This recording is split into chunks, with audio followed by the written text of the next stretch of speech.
Another Democratic senator in a swing state is retiring, and this has big local, obviously, but national implications. Let's get into it. All right, so let's do the news first.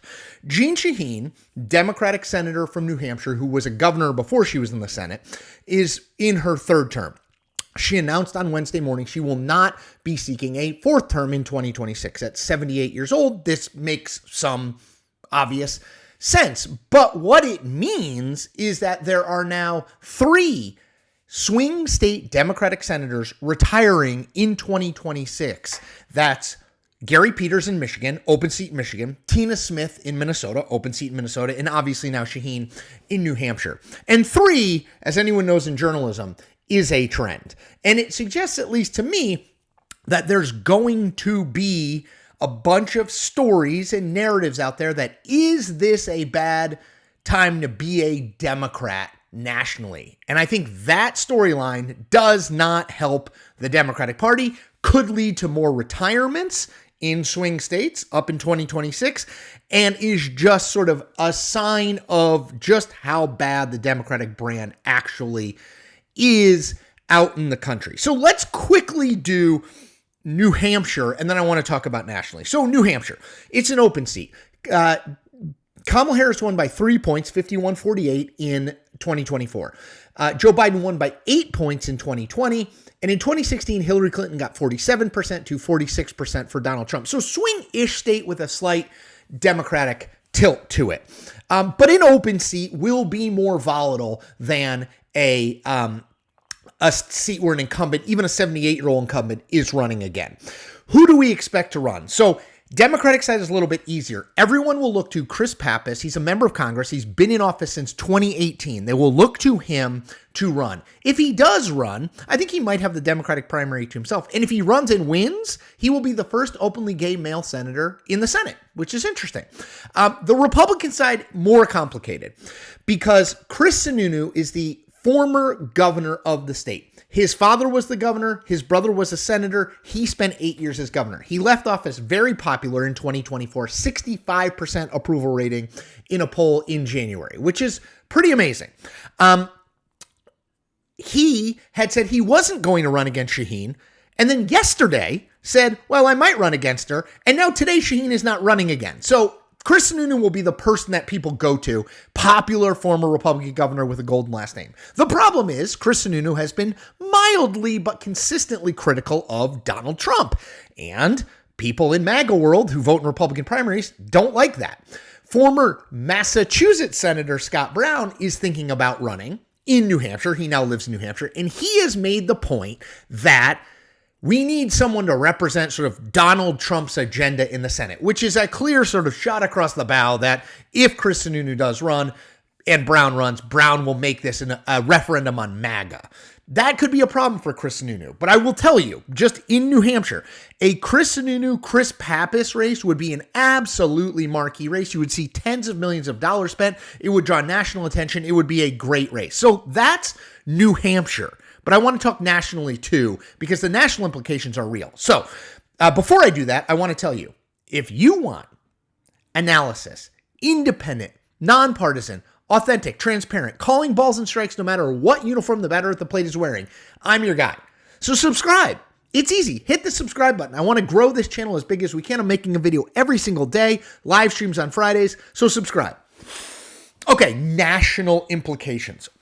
So we're not even 3 months into the 2026 election cycle, right? Most people are still recovering from the 2024 election, much less talking about 2026. But in that time, 3 of the 13 Democratic senators who are up for re-election have said, I'm not running. And all 3 of them are in moderately swing states. Michigan is clearly a swing state. New Hampshire, I think, is on the edge of a swing state. And Minnesota is only a swing state if Republicans can find a good candidate, which they haven't yet. But the point is, 3 of the 13, basically 25-ish% of the incumbent Democrats who are up running for re-election in the Senate have said, we're not running. Now, there are 22 Republicans, many more Republican senators up in 2026, and so far 0 of them have said they are not running.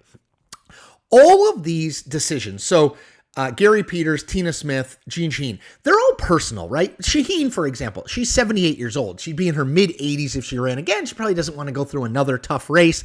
She won her first 2 terms with 52%, so it's probably going to be a real race.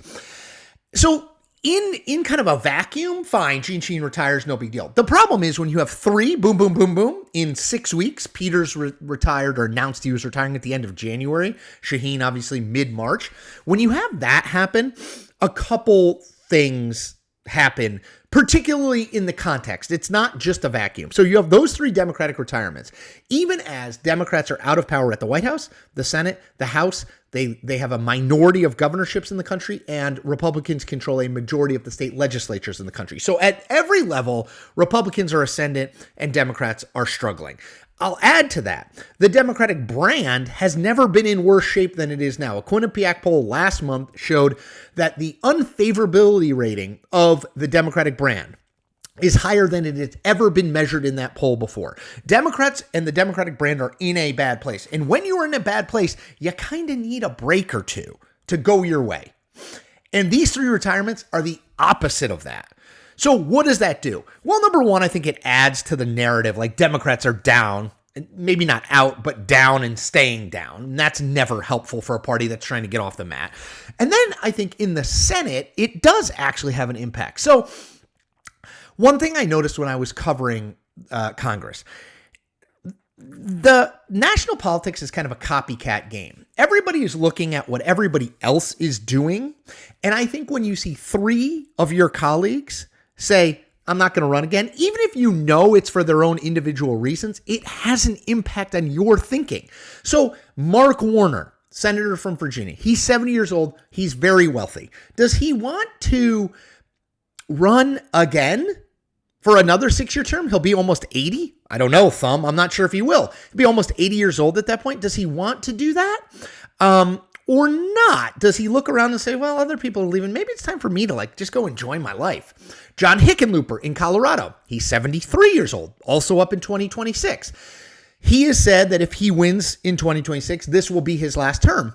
Maybe he rethinks that. Maybe he doesn't, but I'm saying it's a copycat game. They look around. It's like high school. Everybody's decisions and life impacts everybody else's life. So that's point 1 in terms of the national implications. I think we could see another retirement or 2 on the Democratic side. And if it comes in a state like Virginia, particularly, could be a big problem for the Democratic Party.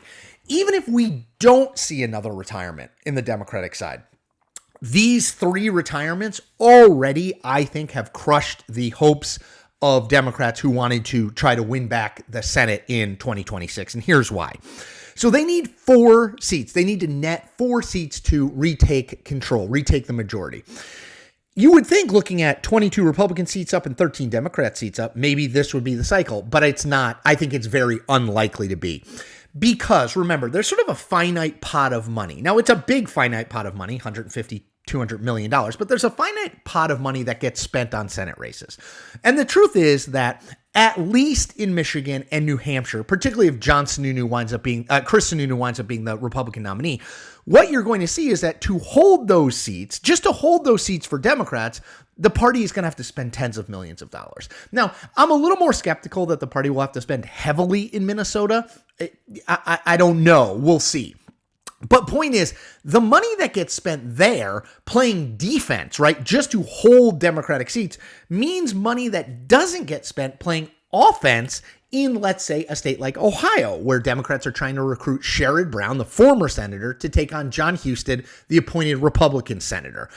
I don't know. I think that might fall a little bit off the financial map. Do I think Maine, Susan Collins, in North Carolina, Tom Tillis, will still get a bunch of Democratic money? Yes. I think both of the Democratic candidates in those races will have ample resources because they're the only 2 real Democratic pickup opportunities.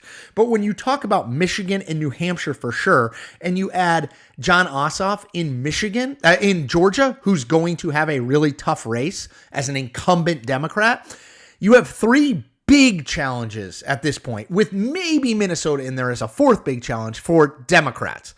You only really have 2, Maine and North Carolina, for Republicans. And remember, Democrats need to net 4 seats. I just do not see it. I don't see the money there. I don't see the energy there. I don't see the candidates there to expand the playing field. And I think that's a major, major problem for Democrats. So 3 months into an election cycle, I think their hopes of a Senate majority have gone poof. And I think that it has a downstream effect on other Democratic elected officials looking around and wondering, maybe it's time for me to say and get out of there too. As always, I ask you to do 4 things. Subscribe.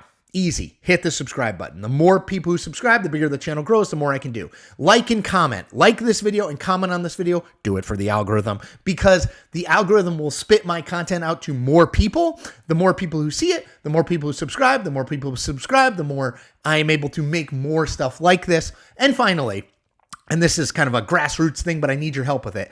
Tell 5 to 10 friends about this channel. If you want someone calling balls and strikes, no matter what uniform the batter at the plate is wearing, I'm your guy. I'm not going to say it's a good idea because it's a Democratic idea. I'm not going to say it's a bad idea because it's a Republican idea. I'm not going to say, oh, these retirements are great for Democrats when they're not, because they're not. That's who I am. You can trust me and believe in me. I spent more than 20 years in mainstream media. I'm off on my own as an independent news creator now. And I love it, but I need your support. So subscribe, like, comment, and tell your friends. All right, everybody, take care.